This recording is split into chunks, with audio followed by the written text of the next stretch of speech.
அஸ்ஸலாமு அலைக்கும் வரஹ்மத்துல்லாஹி வபரகாத்துஹு. தினமும் ஒரு ஹதீஸ். ஒருவர் ஒரு தொழுகையை மறந்துவிட்டால் நினைவு வந்தவுடன் அதை அவர் தொழுது கொள்ளட்டும்.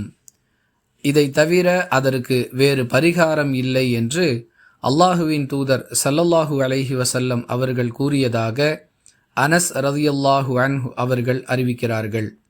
நூல் புகாரி, ஹதீஸ் எண் 597. அன்பிற்குரிய அல்லாஹுவின் நல்லடியார்களே, மனிதன் மறதியாளனாக படைக்கப்பட்டிருக்கிறான். மறதி என்பது நம்முடைய கட்டுப்பாட்டில் இல்லாத ஒரு அம்சம். எல்லோருக்கும் ஏதாவது ஒரு விஷயத்தில் மறதி ஏற்படுவது இயல்பு.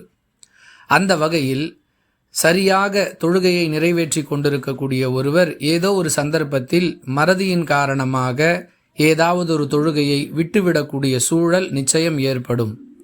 திடீரென்று நாம் இந்த வேளையை தொழுகையை தொழவில்லையே என்று அவருக்கு நினைவுக்கு வந்தால் அவர் பதட்டப்பட வேண்டிய அவசியமில்லை. எந்த வேளை தொழுகை அவருக்கு மறதியின் காரணமாக விடுபட்டு விட்டதோ அந்த தொழுகையை நினைவு வந்தவுடன் தொழுதுவிட்டால் அதுவே அந்த மறதிக்கான பரிகாரம் என்று அல்லாஹுடைய தூதர் அவர்கள் விளக்குகிறார்கள். எனவே மறதியின் காரணமாக தொழுகை விடுபட்டு விட்டால் அதற்காக பயப்படுவதோ கவலைப்படுவதோ அழுது புலம்புவதோ தேவையற்றவை.